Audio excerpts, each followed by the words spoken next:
Hi guys, welcome back to my YouTube channel. ನಾನು ನಿಮ್ಮ ಸಾನುಗೌಡ. ನಂದು ಲಾಸ್ಟ್ ವೀಡಿಯೋಗೆ ಸಿಕ್ಕಾಪಟ್ಟೆ ಒಳ್ಳೆ ರೆಸ್ಪಾನ್ಸ್ ಬಂತು. ನನಗಂತೂ ತುಂಬ ಖುಷಿ ಆಯಿತು. ಎಷ್ಟೊಂದು ಜನ ಕಮೆಂಟ್ಸ್ ಹಾಕಿದ್ರಿ, ಎಷ್ಟೊಂದು ಜನ ಇಂಡಿವಿಜುವಲಾಗಿ ಮೆಸೇಜ್ ಮಾಡಿದ್ರಿ. ಬಟ್ ಎಷ್ಟೊಂದು ಜನ ಕಮೆಂಟ್ಸ್ ಹಾಕಿದ್ದೀರಾ, ಒಂದಷ್ಟು ಕ್ವಶನ್ಸ್ನ ಹಾಕಿದ್ದೀರಾ. ಸೈಟ್ ಮೆಷರ್ಮೆಂಟ್ ಇರ್ಬೋದು, ನಮ್ಮನೆ ಹಾಯ ಇರ್ಬೋದು, ಎಲ್ಲದೂ ಹಾಕಿದ್ದೀರಾ. ಸೊ ನನಗನ್ನಿಸ್ತು ನನ್ನ ಹತ್ರ ಒಂದೇ ವೀಡಿಯೋದಲ್ಲಿ ಎಲ್ಲ ಹೇಳಿ ಕನ್ಫ್ಯೂಸ್ ಮಾಡೋದಕ್ಕಿಂತ ಒಂದು ಓಮ್ ಸೀರೀಸ್ ಮಾಡೋಣ ಅಂದ್ಕೊಂಡಿದ್ದೀನಿ. ಅಂದರೆ ನಮ್ಮ ಮನೆ ಪ್ಲ್ಯಾನ್ ಸ್ಟಾರ್ಟಿಂಗಿಂದ ಪಾಯಕ್ಕೆ ಏನು ಪ್ಲ್ಯಾನ್ ಮಾಡಿದ್ವಿ, ಡೂಪ್ಲೆಕ್ಸ್ ಹೆಂಗೆ ಪ್ಲ್ಯಾನ್ ಮಾಡಿದ್ವಿ. ಸೊ ಈ ವಿಡಿಯೋದಲ್ಲಿ ನಾನು ಫಸ್ಟ್ ಸ್ಟೆಪ್ಪಿಂದ ಎಕ್ಸ್ಪ್ಲೈನ್ ಮಾಡ್ತಾ ಹೋಗ್ತೀನಿ. ಇನ್ಮೇಲಿಂದ ನಾನು ಹೋಮ್ ಸೀರೀಸ್ ಮಾಡ್ತೀನಿ. ಸ್ಟಾರ್ಟಿಂಗಿಂದ ಸ್ಟಾರ್ಟ್ ಮಾಡಿದ್ದೀನಿ. ದೆನ್ ಇದೆಲ್ಲ ಆದಮೇಲೆ ನಾವು ನೆಕ್ಸ್ಟ್ ವೀಡಿಯೋದಲ್ಲಿ ಮೆಟೀರಿಯಲ್ಸ್ ಯಾವ್ದು ಯೂಸ್ ಮಾಡಿದ್ವಿ ಅದನ್ನೆಲ್ಲ ವೀಡಿಯೋ ಮಾಡ್ತೀನಿ. ನಮ್ಮ ಮನೆ ಅಂದರೆ ಫಸ್ಟು ನಾವು ಪಾಯ ಪೂಜೆ ಮಾಡಿದ್ದು ಲಾಸ್ಟ್ ಯುಗಾದಿ 2025 ಯುಗಾದಿಗೆ. ಈ 2026 ಯುಗಾದಿ ಅಷ್ಟರಲ್ಲಿ 90% ವರ್ಕ್ ಮುಗಿದಿದೆ. ಆ್ಯಂಡ್ ನಾವು ಬಾಕ್ಲಿಟ್ಟಿದ್ದು ಬಸವನ ಜಯಂತಿ ದಿನ. ಸೊ ಈ ಬಸವನ ಜಯಂತಿ ಟೈಮಲ್ಲಿ ಗೃಹ ಪ್ರವೇಶ ಮಾಡ್ತಾಯಿದ್ವಿ. 1 ಇಯರ್ ಅಷ್ಟರಲ್ಲಿ ನಾವು ಮನೆ ಕಂಪ್ಲೀಟ್ ಮಾಡಿದ್ವಿ. ಇಷ್ಟು ಬೇಗ ಮನೆ ಕಂಪ್ಲೀಟ್ ಆಯಿತಾ ಅಂತ ಎಷ್ಟೊಂದು ಜನ ಕೇಳ್ತಿದ್ದಾರೆ. ಎಸ್, ಕಂಪ್ಲೀಟ್ ಆಯಿತು. ಯಾಕಂದರೆ ನಮ್ಮ ಮನೆಗೆ ಯೂಸ್ ಮಾಡಿರೋ ಮೆಟೀರಿಯಲ್ಸಿಂದ ವರ್ಕ್ ಬೇಗ ಮುಗೀತು. ಅದ್ರ ಬಗ್ಗೆ ಡೀಟೇಲ್ಸ್ ನಾನು ನೆಕ್ಸ್ಟ್ ವೀಡಿಯೋ ಕೊಡ್ತೀನಿ. ಎಸ್ ಗೈಸ್, ಯಾರೋ ಒಬ್ಬರು ನನಗೆ ಮೆಸೇಜ್ ಮಾಡಿದರು, ಸೈಟ್ ಮೆಜರ್ಮೆಂಟ್ ಹೇಳಿ, ಅದೇ ಗ್ರೌಂಡ್ ಫ್ಲೋರಲ್ಲಿ ಪಾರ್ಕಿಂಗ್ ಹಿಂಗೆ ಪ್ಲ್ಯಾನ್ ಮಾಡಿದ್ದೀರಾ, ಕಂಪ್ಲೀಟ್ ಆ ಥರ ಡೀಟೈಲಿಂಗಾಗಿ ವೀಡಿಯೋ ಮಾಡಿದರೆ ಚೆನ್ನಾಗಿರ್ತಿತ್ತು ಅಂತ ಕಮೆಂಟ್ ಮಾಡಿದರು. ನನಗೂ ಎಸ್ ಹೌದಲ್ವಾ ಅನಿಸ್ತು. ಸೊ ಈ ವಿಡಿಯೋ ಸ್ಟೆಪ್ ಬೈ ಸ್ಟೆಪ್ ಫಸ್ಟಿಂದ ಮಾಡ್ತಿದ್ದೀನಿ, ಫುಲ್ ಡೀಟೈಲಾಗಿ. ನಮ್ಮದು ಸೈಟ್ ಮೆಜರ್ಮೆಂಟ್ ಬಂದು ಹಿಂಗೆ 35 ಉದ್ದ 45 ಇದೆ. ಯೂಶ್ವಲಿ 30-40 ಇರ್ಬೋದು, ಇವ್ರದಾಗ 35-45 ಇದೆ ಅಂತ ಅನ್ಕೊಬೋದು ನೀವು. ಏನಕ್ಕಂದರೆ ಇಲ್ಲಿ ಹಳೆ ಮನೆ ಇತ್ತು, ಅದನ್ನು ಡೆಮಾಲಿಷ್ ಮಾಡಿ ನಾವು ಕಟ್ಟಿರೋದು. ಅವಾಗೆಲ್ಲ ಗೊತ್ತಲ್ಲ, ಒಂದು ಮೆಜರ್ಮೆಂಟಲ್ಲಿ ಸೈಟ್ಸ್ ಇರ್ತಾ ಇರಲಿಲ್ಲ. ಸೊ ಹಂಗಾಗಿ 35-45 ಇದೆ. ಸೊ ನಾವು ಫಸ್ಟು ಗ್ರೌಂಡ್ ಫ್ಲೋರಲ್ಲಿ ಆ 35-45ಯಲ್ಲಿ ನಮ್ಮ ಮನೆ ಇರೋದು ಹಾಯ 27-31. ಇನ್ನು ಮಿಕ್ಕಿದ್ದನ್ನು ನಾವು ಕಾಂಪೌಂಡ್ ಮಾಡ್ಕೊಂಡಿದ್ದೀವಿ. ಆ್ಯಂಡ್ ಸೈಡಲ್ಲಿ ಜಾಗ ಬಿಡಬೇಕಲ್ಲ, ಸೊ ಆ ಥರ ಜಾಗ ಬಿಟ್ಟಿದ್ವಿ. ಎಸ್, ಗ್ರೌಂಡ್ ಫ್ಲೋರಲ್ಲಿ ಇಷ್ಟು ಪಾರ್ಕಿಂಗ್ ಸ್ಪೇಸ್ ಸಿಕ್ಕಿದೆ ನಮಗೆ. ಒಂದು ಕಾರ್ ಹಿಂಗೆ ನಿಂತ್ಕೊಂಡು ಇನ್ನೊಂದು ಕಾರ್ ಹಿಂಗೆ ನಿಂತ್ಕೊಬೋದು. ಬಟ್ ಏನಂದರೆ ಮನೆ ಮುಂದಕ್ಕೆ ಕಂಪ್ಲೀಟ್ ಇಲ್ಲಿಗೆ ಬಂದುಬಿಡುತ್ತೆ ಕಾರು. ಹಾಗಾಗಿ ಒಂದು ಕಾರ್ ನೀಟಾಗಿ ನಿಲ್ಲಿಸ್ಬೋದು. ಒಂದು ಕಾರಷ್ಟು ಪಾರ್ಕಿಂಗ್ ಸಿಕ್ಕಿದೆ. ಇದು ನಾವು ಗ್ಯಾಸ್ಗೆ ಅಂತ ಮಾಡಿಸಿರೋದು. ನಾನು ಹೇಳಿದ್ನಲ್ಲ 35ಅಲ್ಲಿ ಹಿಂಗೆ 35 ಇದೆ ಅಲ್ಲ, 27 ಹಿಂಗೆ ಹಾಯ ಇದೆ. ಇನ್ನು ಮಿಕ್ಕಿದ್ರೆ ನಾವಿಲ್ಲಿ ಸೈಡಲ್ಲಿ ಕಾಂಪೌಂಡ್ ಮಾಡ್ಕೊಂಡಿದ್ದೀವಿ. ಈ ಸೈಡು ಕಾಂಪೌಂಡ್ ಮಾಡ್ಕೊಂಡಿದ್ದೀವಿ, ಬಟ್ ಆ ಸೈಡ್ ಕಾಂಪೌಂಡ್ ಇಲ್ಲ. ಕಂಪ್ಲೀಟ್ ಎಲ್ಲಿಗೆ ಬರುತ್ತೋ ಅಲ್ಲಿಗೆ ಕಾಂಪೌಂಡ್ ಹಾಕ್ಕೊಂಡಿದ್ದೀವಿ. ಆ್ಯಂಡ್ ಒಂದು 2 ಅಡಿ ಇಲ್ಲಿ ಜಾಗ ಬಿಡಬೇಕಲ್ಲ, ಈ ಥರ ಪಕ್ಕದ ಮನೆಗೆ ಸ್ಪೇಸ್ ಬಿಟ್ಟಿದ್ದೀವಿ. ಇಲ್ಲಿ ನಮ್ಗೆ ಏನು ಸಿಕ್ಕಿದೆ, ಈ ಗ್ಯಾಪಲ್ಲಿ ನಾವು ಈ ಥರ ಇಲ್ಲಿ ಅಂದರೆ ಔಟ್ಸೈಡು ಒಂದು ಬಾತ್ರೂಮ್ ಇರಲಿ ಅಂತ ಇಲ್ಲಿ ಥರ ಒಂದು ಬಾತ್ರೂಮ್ ಇದೆ. ಪ್ಲಸ್ ಇಲ್ಲಿ ಏನಾದರೂ ಹಳ್ಳಿಗಳ ಕಡೆ ಗೊತ್ತಲ್ಲ, ಏನಾದರೂ ಅದು ಇದು ಇದ್ದೇ ಇರುತ್ತೆ, ಎಷ್ಟು ಥಿಂಗ್ಸ್ ಇರುತ್ತೆ ಇಡೋಕ್ಕೆ. ಅದಕ್ಕೆ ಇಲ್ಲಿ ಆ ಥರ ಥಿಂಗ್ಸ್ ಇಡೋಕ್ಕೆ ಅಂತ ಒಂದು ಚಿಕ್ಕದಾಗಿ ಬಾತ್ರೂಮ್ ಎಷ್ಟಿದೆ ಅಷ್ಟೇ ಸ್ಪೇಸ್ದು ಒಂದು ಚಿಕ್ಕದಾಗಿ ರೂಮ್ ಮಾಡ್ಕೊಂಡಿದ್ದೀವಿ. ಇಗ್ನೋರ್ ದ ಟೈಲ್ಸ್ ಗೈಸ್, ಇದೆಲ್ಲ ಮಿಕ್ಕಿರೋದನ್ನ ತೊಗೊಂಡು ಇಲ್ಲಿ ಹಾಕ್ಸಿ ಕಲರ್ಫುಲ್ ಮಾಡಿಬಿಟ್ಟಿದ್ದೀವಿ. ಆ್ಯಂಡ್ ಬ್ಯಾಕ್ ಸೈಡು ಇಷ್ಟೇ ಸ್ಪೇಸ್ ಇರೋದು, ಇಷ್ಟೇ ಸ್ಪೇಸ್ ಸಿಕ್ಕಿರೋದು. ಒಬ್ಬರು ಆರಾಮಾಗಿ ಓಡಾಡ್ಬೋದು. ಪೇಂಟ್ ಆಗ್ತಾಯಿದೆ ಆಲ್ರೆಡಿ, ಒಬ್ಬರು ಆರಾಮಾಗಿ ಓಡಾಡ್ಬೋದು. ಇಷ್ಟೇ ಬ್ಯಾಕ್ ಸೈಡ್ ಸ್ಪೇಸ್ ಇರೋದು. ಈ ಸೈಡ್ ಕಾಂಪೌಂಡ್ ಇಲ್ಲ, ಈ ಸೈಡ್ ನೀರು ಬರಬಾರ್ದು ಅಂತ ಈ ಥರ ನೀಟಾಗಿ ಮಾಡಿಸಿ ಬಿಟ್ಬಿಟ್ಟಿದ್ದೀವಿ ಅಷ್ಟೇ. ಎಸ್, ಇಷ್ಟೇ ನಮ್ಮ ಸೈಟ್ ಮೆಜರ್ಮೆಂಟ್ 35-45 ಇದೆ. ಅದರಲ್ಲಿ ನಾವು 27-31 ಮನೆ ಇರೋದು 27-31. ಈಗ ನಾವು ಏನಕ್ಕೆ ಡೂಪ್ಲೆಕ್ಸ್ ಪ್ಲ್ಯಾನ್ ಮಾಡಿದ್ವಿ ಅಂತ ಹೇಳ್ತೀನಿ. ನಮಗೆ ಟೋಟಲ್ ನಾವು 8 ಮೆಂಬರ್ಸ್ ಫ್ಯಾಮಿಲಿ ನಮ್ಮದು. ಸೊ ನಮಗೆ 4 ರೂಮ್ಸ್ ಅಂತೂ ಬೇಕು. 8 ಮೆಂಬರ್ಸ್ ಅಂದರೆ ಕಿಡ್ಸ್ಗೊಂದು, ಪೇರೆಂಟ್ಸ್ಗೊಂದು, ನಮ್ಮಿಬ್ರಿಗೆ ಒಂದು ಅಂದರೆ 4 ಬೆಡ್ರೂಮ್ಸ್ ಅಂತೂ ಬೇಕು. 1 ಗೆಸ್ಟ್ ಬೆಡ್ರೂಮ್ ಅಂದರು 5 ಬೆಡ್ರೂಮ್ಸ್ ಅಂತೂ ಬೇಕು. ಡೂಪ್ಲೆಕ್ಸ್ ವೇಸ್ಟ್ ಅಂತ ಅನ್ನೋರಿಗೆ ಓಕೆ, 5 ಬೆಡ್ರೂಮ್ಸ್ ನಾವು ಮಾಡಬೇಕಂದ್ರೆ 2 BHK ಆಗುತ್ತಾ? ಕೆಳಗಡೆ 2 ಬೆಡ್ರೂಮ್ಸ್ ಮಾಡಿ, ಮತ್ತೆ ಮೇಲ್ಗಡೆ 2 ಬೆಡ್ರೂಮ್ಸ್ ಮಾಡಿ, ಇನ್ನೊಂದು ಬೆಡ್ರೂಮ್, ಮತ್ತೆ ಮೇಲ್ಗಡೆ 3, ಕೆಳಗಡೆ 2, 5 ಬೆಡ್ರೂಮ್ ನಾವು ಮಾಡೋದು. ಮೇಲ್ಗಡೆ 27-31 ಹಾಯದಲ್ಲಿ 3 ರೂಮ್ ಬಂದರೆ ಕಂಪ್ಲೀಟ್ ಕವರ್ ಆಗುತ್ತೆ. ನಾವು ಆಲ್ಮೋಸ್ಟ್ ಫುಲ್ ಮೋಲ್ಡ್ ತೆಳ್ಸಿರ್ತೀವಲ್ವ. ಸೊ ಇನ್ನೊಂದು ಸ್ವಲ್ಪ ಬಾಲ್ಕನಿ ಕೊಟ್ಟರೆ ಡೂಪ್ಲೆಕ್ಸೇ ಆಗೋಯ್ತಲ್ಲ. ಈಚೆ ಕೊಡೋ ಮೆಟ್ಲನ್ನ ಒಳಗಡೆ ಹಾಕಿದ್ರೆ ಡೂಪ್ಲೆಕ್ಸೇ ಆಗೋಯ್ತಲ್ಲ ಅನ್ನೋ ಒಂದು ಪ್ಲ್ಯಾನ್ ಮಾಡಿ ನಾವು ಡೂಪ್ಲೆಕ್ಸ್ ಹೋಮ್ನ ಮಾಡಬೇಕಂತ ಅಂದ್ಕೊಂಡಿದ್ದು. ಆ್ಯಂಡ್ ಅಂದರೆ ಎಲ್ಲರೂ ನಮ್ಗೆ ಹೇಳ್ತಾಯಿದ್ರು ಒಂದು ಡೂಪ್ಲೆಕ್ಸ್ ಅಂದರೆ 70-80 ಬೇಕು ಅಂತ. ಬಟ್ ಹೌದು, ನೀವು ಇಂಟೀರಿಯರ್ ತುಂಬ ಲಕ್ಸುರಿಯಸ್ಸಾಗಿ ಮಾಡಿ ಎಲ್ಲ ಮಾಡ್ತೀರಾ ಅಂದರೆ ಒಂದು ಡೂಪ್ಲೆಕ್ಸ್ ಹೋಮ್ಗೆ 5 BHK ನೀವು ಕಟ್ಟಬೇಕಂದ್ರೆ ನಿಮಗೆ ಒಂದು ಡೂಪ್ಲೆಕ್ಸ್ ಹೌಸ್ಗೆ 75 80 ಆಗೋಲ್ಲ ಗೈಸ್, 80 ಆಗೋಲ್ಲ, 70ಇಂದ 75 ಅಷ್ಟೇ, 75 ಮೇಲೆ ಹೋಗಲ್ಲ. 70ಇಂದ 75 ಆಗುತ್ತೆ. ಬಟ್ ನಮ್ಮ ಇಂಟೀರಿಯರೇ ಆಲ್ಮೋಸ್ಟ್ ಈ ಗ್ಲಾಸು, ಈ ಹ್ಯಾಂಡಲ್ಸು, ಈ ಕಿಟಕಿಗಳು, ಅದು ಒಂದು ಸ್ವಲ್ಪ ನಾವು ಲಕ್ಸುರಿ ಹೋಗ್ತಿರೋದ್ರಿಂದ ಅದೇ ನಮಗೆ ಅರೌಂಡ್ 120 ಲ್ಯಾಕ್ ಬಂದುಬಿಡುತ್ತೆ. ಸೊ ನೀವು ಇಂಟೀರಿಯರ್ ಮಾಡಿಸ್ಲಿಲ್ಲ ಅಂದರೆ ಇದೇ ಮನೆ ನೀವು 50 to 55 ಅಷ್ಟರಲ್ಲಿ ಒಂದು ನೀವು ಸೂಪರಾಗಿರೋದು ಒಂದು ದೊಡ್ಡ ಡೂಪ್ಲೆಕ್ಸ್ ಮನೇನ 50-55 ಒಳಗಡೆ ನೀವು ಕಂಪ್ಲೀಟ್ ಮಾಡ್ಕೊಬೋದು, ಆರಾಮಾಗಿ ಕಂಪ್ಲೀಟ್ ಮಾಡ್ಬೋದು. ಆ್ಯಂಡ್ ಎಸ್, ಮನೆ ಪ್ಲ್ಯಾನ್ ಕೇಳಿದ್ರಿ. ಇದು ಫೋಯರ್ ಏರಿಯಾ.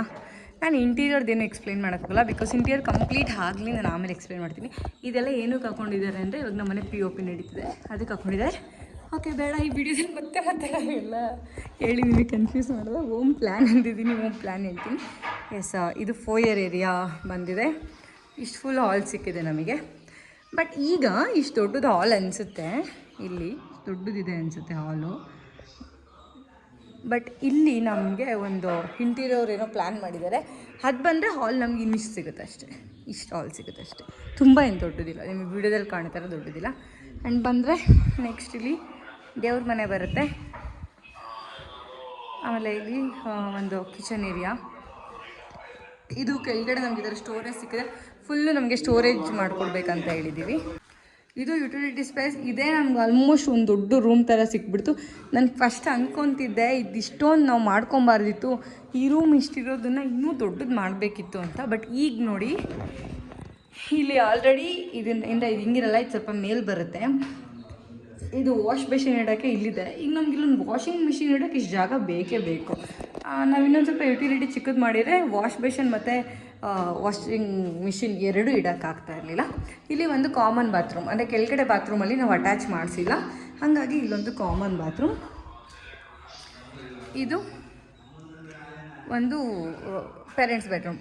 ಇದು ಪೇರೆಂಟ್ಸ್ ಬೆಡ್ರೂಮ್ಗೆ ಪ್ಲಸ್ ಯುಟಿಲಿಟಿ, ಕಾಮನ್ ಬಾತ್ರೂಮ್, ದೇವ್ರ ಮನೆ ಮತ್ತು ಕಿಚನ್ ಏರಿಯಾ ಇಷ್ಟೇ ಇರೋದು ಎಂಟ್ರಿ ಆಗಿದ ತಕ್ಷಣ. ಆ್ಯಂಡ್ ಇಲ್ಲೇ ಸ್ಟೆಪ್ಸ್ ಬಂದಿದೆ. ಸ್ಟೆಪ್ಸ್ ಇನ್ನೊಂದು ಸ್ವಲ್ಪ ಚಿಕ್ಕದು ಮಾಡ್ಕೊಂಡಿದ್ರೆ ನಮಗೆ ಸ್ಪೇಸ್ ಸೇವ್ ಆಗ್ತಿತ್ತೇನೋ, ಒಂದಿಷ್ಟು ಮಾಡ್ಕೊಂಡಿದ್ರೆ. ಬಟ್ ಈ ಗ್ಲಾಸ್ ಬಂದರೆ ಅಷ್ಟೇ ಆಗುತ್ತೆ. ಸೊ ಸ್ಟೆಪ್ಸ್ ಎಲ್ಲ ಸ್ವಲ್ಪ ಅಗ್ಲನೇ ಮಾಡ್ಕೊಂಡ್ವಿ. ಇದು ಏನಂದರೆ ಒಳಗಡೆಯಿಂದ ನೋಡೋಕ್ಕೆ ಇದಿಷ್ಟು ಅನಿಸುತ್ತೆ, ಬಟ್ ಈಚೆಯಿಂದ ನೋಡಿದ್ರೆ ಫುಲ್ ದೊಡ್ಡದು ಕಾಣಬೇಕು ಗ್ಲಾಸು, ಆ ಥರ ಪ್ಲ್ಯಾನ್ ಮಾಡಿದ್ದೀವಿ. ಓಕೆ, ನನಗೆ ಬಂದಂಗೆ ಗ್ರೌಂಡ್ ಫ್ಲೋರ್ದು ಪ್ಲ್ಯಾನ್ ಹೇಳಿದ್ದೀನಿ ಗೈಸ್. ಏನಾದ್ರು ಮಿಸ್ಟೇಕ್ಸ್ ಇದ್ದರೆ, ಏನಾದ್ರು ಲಬ ಅಂತ ಏನೇನೋ ಹೇಳಿದರೆ ಸಾರಿ, ನನಗಿದೆಲ್ಲ ಹೊಸದು. And okay, yes. And yes, first ಫ್ಲೋರಿಗೆ ಬಂದರೆ ಫಸ್ಟ್ ಫ್ಲೋರ್ ಮೆಟ್ಲು ಹತ್ತಿ ಬಂದಿದ ತಕ್ಷಣ ನಮಗೆ ಲೆಫ್ಟ್ ಮತ್ತು ರೈಟ್ ಸಿಗುತ್ತೆ. ನಾವು ಲೆಫ್ಟಿಗೆ ಬಂದರೆ ಇಲ್ಲಿ ಅಪೋಸಿಟ್ 2 ರೂಮ್ ಮಾಡಿದ್ದೀವಿ. Opposite 2 room. ಇದು ಒಂದು ಮಾಸ್ಟರ್ ಬೆಡ್ರೂಮ್. ಈ ಮಾಸ್ಟರ್ ಬೆಡ್ರೂಮಲ್ಲಿ ಒಂದು ಅಟ್ಯಾಚ್ ಬಾತ್ರೂಮ್ ಅಷ್ಟೇ. ಇದು ಕಿಡ್ಸ್ ಬೆಡ್ರೂಮ್, ನಾನು ನಿನ್ನೆ ತೋರಿಸಿದ್ದೆ. ಅಗೈನ್ ಇದು ಮಾಸ್ಟರ್ ಬೆಡ್ರೂಮ್.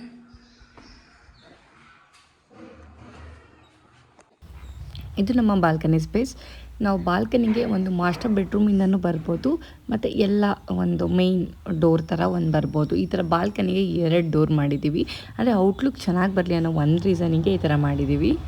ಆ್ಯಂಡ್ ನಮ್ಮನೆ ಮಕ್ಕಳು ಇನ್ನೂ ತುಂಬ ಚಿಕ್ಕವರಿರೋದ್ರಿಂದ ಮತ್ತು ಅಲ್ಲಿಂದ ಇಲ್ಲಿಗೆ ಓಡಾಡೋದೆಲ್ಲ ಮಾಡ್ತಾರೆ ಅಂತ ಈ ಸ್ಪೇಸ್ನ ನಾವು ಕ್ಲೋಸ್ ಮಾಡಿ. ಅಷ್ಟು ದೊಡ್ಡದಿತ್ತು ಬ್ರಿಕ್ಸ್, ಅದಕ್ಕೆ ನಮ್ಮದು ಕನ್ಸ್ಟ್ರಕ್ಷನ್ ಬೇಗ ಆಗಿದೆ. ಅಪ್ಪು ನಂಗೆ ಎಷ್ಟೊಂದು ಜನ ಕೇಳಿದ್ರು ಹೆಂಗೆ ಒಂದು ವರ್ಷಕ್ಕೆ ಇಷ್ಟು ಬೇಗ ಕಂಪ್ಲೀಟ್ ಆಯ್ತು ಮನೆ ಅಂತ. ಹೆಂಗೆ ಕಂಪ್ಲೀಟ್ ಮಾಡಿಸಿದೆ ಏನಂದ್ರೆ ಸನ್ವಿ ಕಿಟಕಿಗೆ ಬೇಗ ಕನ್ಸ್ಟ್ರಕ್ಷನ್ ಆಗುತ್ತೆ, ಪ್ಲಸ್ ಪ್ಲಾಸ್ಟಿಂಗ್ ನಲ್ಲಿ ಸಿಮೆಂಟ್ ಕಡಿಮೆ ಹಿಡಿಯುತ್ತೆ. ಪ್ಲಾಸ್ಟಿಂಗಿಗೆಲ್ಲ ನಾವು ಯಾವ ಸಿಮೆಂಟ್ ಯೂಸ್ ಮಾಡಿದ್ದು? ಎಲ್ಲ ಅಲ್ಟ್ರಾಟೆಕ್. ನಮ್ದು ಕಂಪ್ಲೀಟ್ ಮನೆ ಅಲ್ಟ್ರಾಟೆಕ್ ಇಂದಾನೆ. ಕಂಪ್ಲೀಟ್ ಅಲ್ಟ್ರಾಟೆಕ್ ಇಂದಾನೆ ಆಗಿದೆ ಪೂರ್ತಿ.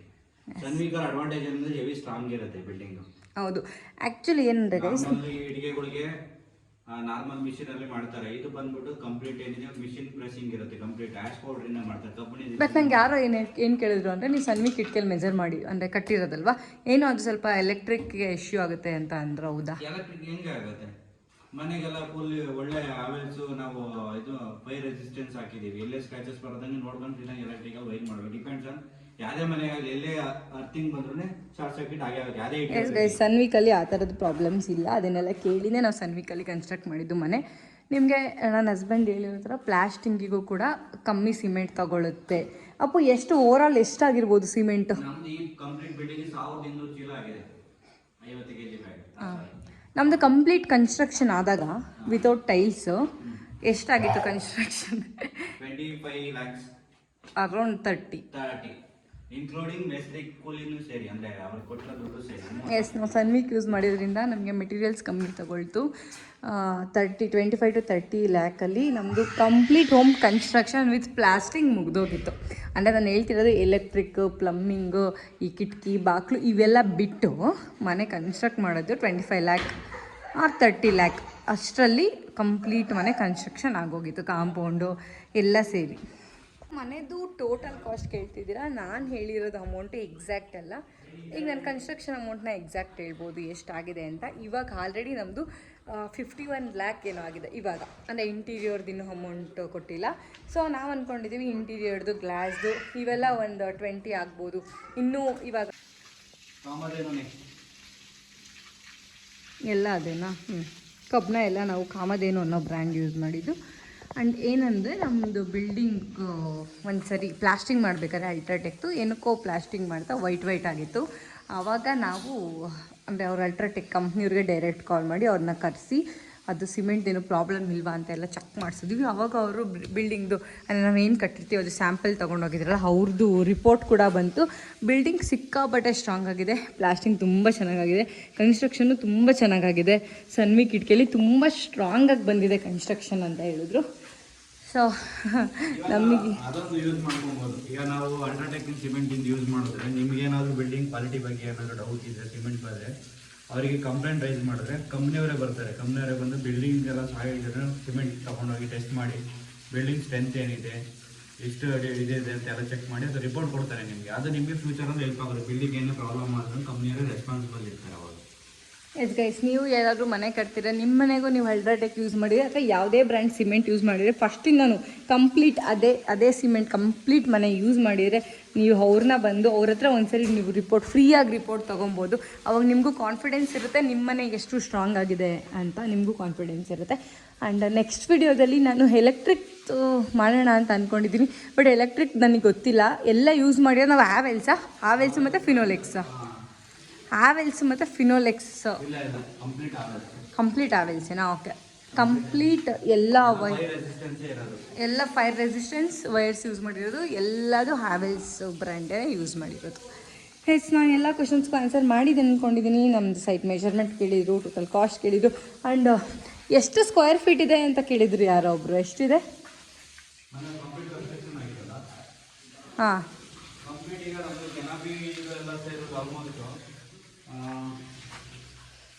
ಅಂದರೆ ಚದ್ರದ ಲೆಕ್ಕ ಹೇಳೋದಾದರೆ ಚದ್ರದ ಲೆಕ್ಕ ನಮಗೆ ನೀಟಾಗಿ ಗೊತ್ತು. ಏನಕ್ಕಂದರೆ ಸ್ಕ್ವೇರ್ ಫೀಟ್ ಎಷ್ಟಿದೆ ಅಂತ ಕೇಳಿದ್ರು ಯಾರು. ಕನ್ಸ್ಟ್ರಕ್ಷನ್ ಆಗಿದೆ ಕಂಪ್ಲೀಟ್, ಕಾಂಪೌಂಡ್ ಎಲ್ಲ ಸೇರಿ. ಅದೇ ಅದು ಸೈಟ್ ಮೆಜರ್ಮೆಂಟ್ ಹೇಳಿದ್ದೀನಿ ನಾನು. 1 ವರ್ಷ ರೆಡಿ ಇದರಲ್ಲಿ ಕಂಪ್ಲೀಟ್ ಕನ್ಸ್ಟ್ರಕ್ಷನ್ ಆಗಿದೆ. ನಮಗೆ ಚದ್ರದ ಲೆಕ್ಕ ಅಂತಾರಲ್ಲ ಅದು ಗೊತ್ತು. ಯಾಕಂದರೆ ನಮ್ಮದು ಅದೇ ಮೇಸ್ತ್ರಿ ಲಾಸ್ಟಿಗೆ ಮೆಜರ್ ಮಾಡ್ತಾರಲ್ಲ ಅವ್ರ ಅಮೌಂಟ್ ತೊಗೊಳಕ್ಕೆ, ಆವಾಗ ಚದ್ರದ ಲೆಕ್ಕ ಕ್ಯಾಲ್ಕುಲೇಟ್ ಮಾಡಿದರು. 34 ಟೋಟಲ್ ಎಲ್ಲ. ಅಂದರೆ ಈ ಕಿಟಕಿಗೆ ನಾವು ಈ ಥರ ಎಲ್ಲ ಕೆನಾಪ್ ತೆಗೆಸಿರ್ತೀವಿ. ನಮ್ಮ ಮನೆಯಲ್ಲಿಗೆ ಎಲ್ಲ ಕಿಟಕಿಗೂ ನಾವು ಈ ಥರ ಬಾಕ್ಸ್ ಥರ ಮಾಡಿಸಿದ್ದೀವಿ. ನಿಮಗೆ ಇದನ್ನು ಚದ್ರ ಲೆಕ್ಕ ಕ್ಯಾಲ್ಕುಲೇಟ್ ಮಾಡ್ತಾರೆ ಅವರು, ಆಯಿತಾ? ಎಲ್ಲ ಕಿಟಕಿಗೂ ಈ ಥರ ಬಾಕ್ಸ್ ಮಾಡಿಸಿದ್ದೀವಿ. ಇದನ್ನು ಚದ್ರ ಲೆಕ್ಕ ನೋಡ್ತಾರೆ. ಈ ಕಾಂಪೌಂಡ್ ಅಂದರೆ ಮೋಲ್ಡ್ ಟು ಮೋಲ್ಡ್ ಅವರು ಮೆಜರ್ ಮಾಡ್ತಾರೆ. ಸೊ ಟೋಟಲ್ ಮಾಡೋದಾದರೆ 34 ಚದ್ರ ಇದೆ.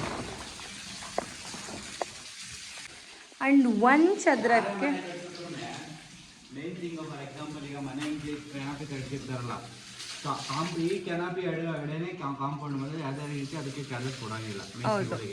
ಇದಾಗಲಿ ಇದಕ್ಕೇನು ಅಮೌಂಟ್ ಪೇ ಮಾಡೋಂಗಿಲ್ಲ. ಕೆನಾಪಿ ಚಾರ್ಜ್ ಏನೇ ಕೆನಾಪಿ ಎಡಾಗ ಏನೇ ಬಂದರೂ ಅದಕ್ಕೆ ಅವರು ಮೋಲ್ಡ್ ಟು ಮೋಲ್ಡ್ ನಿಮಗೆ ಅಮೌಂಟ್ ತೊಗೊಳೋದ್ರಿಂದ ಮೋಲ್ಡ್ ಕೆಳಗಡೆ ಏನೇನು ಬರುತ್ತೋ ಅದನ್ನೆಲ್ಲ ಕ್ಯಾಲ್ಕುಲೇಟ್ ಆಗುತ್ತೆ. ಅದಕ್ಕೇನು ಎಕ್ಸ್ಟ್ರಾ ಅಮೌಂಟ್ ತೊಗೊಂಡಿಲ್ಲ ನಮ್ಮ ಮೇಸ್ತ್ರಿ. ನಮ್ಮ ತಾತ ಒಳ್ಳೇದು ಗೈಸ್, ನಮ್ಗೆ ಯಾರೋ ಒಳ್ಳೆ ಮೇಸ್ತ್ರಿ ಸಿಕ್ಕಿದ್ರು. ಸೀರಿಯಸ್ಲಿ ನಾನು ಯಾವ್ದಾರೋ ಬ್ಲಾಗಲ್ಲಿ ಅವ್ರಿಗೆ ತೋರಿಸ್ತೀನಿ. ಯಾಕಂದರೆ ಎಲ್ಲರೂ ಮನೆ ಇಷ್ಟು ಬೇಗ ಕನ್ಸ್ಟ್ರಕ್ಷನ್ ಆಗಿದೆಯಾ ಅಂತ ಕೇಳೋದಕ್ಕೆ ರೀಸನ್ನೇ ಅವರು ನಮ್ಮ ಮೇಸ್ತ್ರಿ. ಆ ತಾತ ಅವ್ರು ಆ್ಯಕ್ಚುಲಿ ಅವ್ರಿಗೆ ಏಜ್ ಆಗಿದೆ ಗೊತ್ತಾ, ಅವ್ರು ಈ ಏಜಲ್ಲಿ ಬಂದು ಈ ಥರ ವರ್ಕ್ ಮಾಡ್ತಾರೆ. ಅದನ್ನು ನೋಡಿದ್ರೇ ಖುಷಿ ಆಗುತ್ತೆ. ಅವ್ರನ್ನ ಯಾವ್ದಾದ್ರು ವ್ಲಾಗಲ್ಲಿ ನಾನು ತೋರ್ಸೋಕ್ಕೆ ಟ್ರೈ ಮಾಡ್ತೀನಿ. ನೀವು ಕಾಂಟ್ಯಾಕ್ಟ್ ಮಾಡಿ ಬೇಕಿದ್ರೆ ಯಾವ್ದಾದ್ರು ಹೋಮ್ ಕನ್ಸ್ಟ್ರಕ್ಷನ್ ಮಾಡೋದಿದ್ದರೆ. ಅವ್ರು ಆ್ಯಕ್ಚುಲಿ ನೆಲಮಂಗ್ಲ ಅವರು. ಸೊ ಎಲ್ಲ ಕಡೆಯೂ ಕನ್ಸ್ಟ್ರಕ್ಷನ್ ಮಾಡಿಕೊಡ್ತಾರೆ. ಯಾರಿಗಾದ್ರೂ ಬೇಕಿದ್ರೆ ನನಗೆ ಕಮೆಂಟ್ ಮಾಡಿ ನನ್ನ ಯೂಟ್ಯೂಬ್ ಚಾನಲಲ್ಲಿ ಅಥವಾ ನನಗೆ ಮೆಸೇಜ್ ಮಾಡಿ ನನ್ನ ತಾತನ ನಂಬರ್ನ ನಿಮಗೆ ಸೆಂಡ್ ಮಾಡಿಕೊಡ್ತೀನಿ. ನಾವು ಸ್ಕ್ವಯರ್ ಫೀಟ್ಗೆ 33,000 ಕೊಟ್ಟಿದ್ವಿ. ಒಂದು ಚದರಕ್ಕೆ ತಾತಂಗೆ ಸಾರಿ ತಾತ ಅಂದಿಯವ್ರಿಗೆ ರೂಢಿ ಆಗಿಬಿಟ್ಟಿದೆ. ಒಂದು ಚದರಕ್ಕೆ ನಾವು 33,000 ಕೊಟ್ಟಿದ್ವಿ ಒಂದು ಚದರಕ್ಕೆ. ಸೊ ತಾತಂಗೆ ಮೇಸ್ತ್ರಿಗೆ ಆಲ್ಮೋಸ್ಟ್ 13 lakhs ಅಂದರೆ ಅವ್ರದ್ದು ಕೂಲಿ ಅಂತಾರಲ್ಲ ಅದು 13 lakhs ಇತ್ತು. ಮೆಟೀರಿಯಲ್ಸ್ ಎಲ್ಲ ನಮ್ಮದೇ, ನಾನು ಲಾಸ್ಟ್ ವೀಡಿಯೋದಲ್ಲಿ ಹೇಳಿದ್ದೀನಿ. ಮೆಟೀರಿಯಲ್ಸ್ ನಮ್ಮದೇ, ನಮ್ಮದು ಮೆಟೀರಿಯಲ್ ಕಾಂಟ್ರಾಕ್ಟ್ ಅಲ್ಲ, ಮೆಟೀರಿಯಲ್ಸ್ ನಮ್ಮದೇ. ಗೈಸ್ ನಮ್ಮ ಸೈಟ್ ಮೆಷರ್ಮೆಂಟ್ ಹೇಳಿದ್ದೀನಿ, ಆಯಾ ಹೇಳಿದ್ದೀನಿ, ಕನ್ಸ್ಟ್ರಕ್ಷನ್ ಕಾಸ್ಟ್ ಹೇಳಿದ್ದೀನಿ, ನಾವು ಯೂಸ್ ಮಾಡಿರೋ ಮೆಟೀರಿಯಲ್ಸ್ ಎಲ್ಲ ಯಾವ್ದ್ಯಾವುದು ಅಂತ ಹೇಳಿದ್ದೀನಿ. ಮೆಟೀರಿಯಲ್ಸ್ ಬಗ್ಗೆ ಇನ್ನೊಂದು ವಿಡಿಯೋ ಬೇಕಂದರೆ ನಾನು ಬೇಕಾದ್ರೆ ಒಂದು ಡಿಟೇಲ್ ವಿಡಿಯೋ ಮಾಡ್ತೀನಿ. ನಮ್ಮ ಮನೆ ಕನ್ಸ್ಟ್ರಕ್ಷನ್ ಬೇಗ ಆಗಿದ್ದಕ್ಕೆ ಒಂದೇ ರೀಸನ್ ನಾವು ಯೂಸ್ ಮಾಡಿರೋದು ಬ್ರಿಕ್ಸು. ಆ್ಯಂಡ್ ನಮ್ಮ ಮೇಸ್ತ್ರಿ ಬೇಗ ಬಂದು ಕನ್ಸ್ಟ್ರಕ್ಷನ್ ಮಾಡಿಕೊಟ್ರು, ಬೇಗ ಪ್ಲಾಸ್ಟಿಂಗ್ ಮುಗಿಸ್ಕೊಟ್ರು. ಸೊ ಬೇಗ ಆಯಿತು. ಆ್ಯಂಡ್ ನನಗೆ ಯಾರೆಲ್ಲ ವಿಡಿಯೋ ನೋಡಿದ್ದೀರೋ ಅವರಿಗೆಲ್ಲ ಥ್ಯಾಂಕ್ ಯು ಸೋ ಮಚ್. ಯಾರೆಲ್ಲ ನನ್ನ ಚಾನಲ್ನ ಸಬ್ಸ್ಕ್ರೈಬ್ ಮಾಡಿಲ್ಲ, ನನ್ನ ಚಾನಲ್ನ ಸಬ್ಸ್ಕ್ರೈಬ್ ಮಾಡಿ. ನಾನು ನೆಕ್ಸ್ಟ್ ವಿಡಿಯೋದಲ್ಲಿ ನಾವು ಟೈಲ್ಸ್ ಎಲ್ಲಿಂದ ತೊಗೊಂಬಂದ್ವಿ, ಎಲ್ಲಿ ಬೆಸ್ಟ್ ಅನಿಸ್ತು ನನಗೆ, ಪ್ರೈಸ್ ವೈಸ್ ಆಗಲಿ ಕಲೆಕ್ಷನ್ ಆಗಲಿ ಎಲ್ಲಿ ಬೆಸ್ಟ್ ಅನಿಸ್ತು, ನೆಕ್ಸ್ಟ್ ವಿಡಿಯೋದಲ್ಲಿ ನಾನು ಟೈಲ್ಸ್ ಬಗ್ಗೆ ಮಾಡ್ತೀನಿ. Thanks for watching. Bye bye.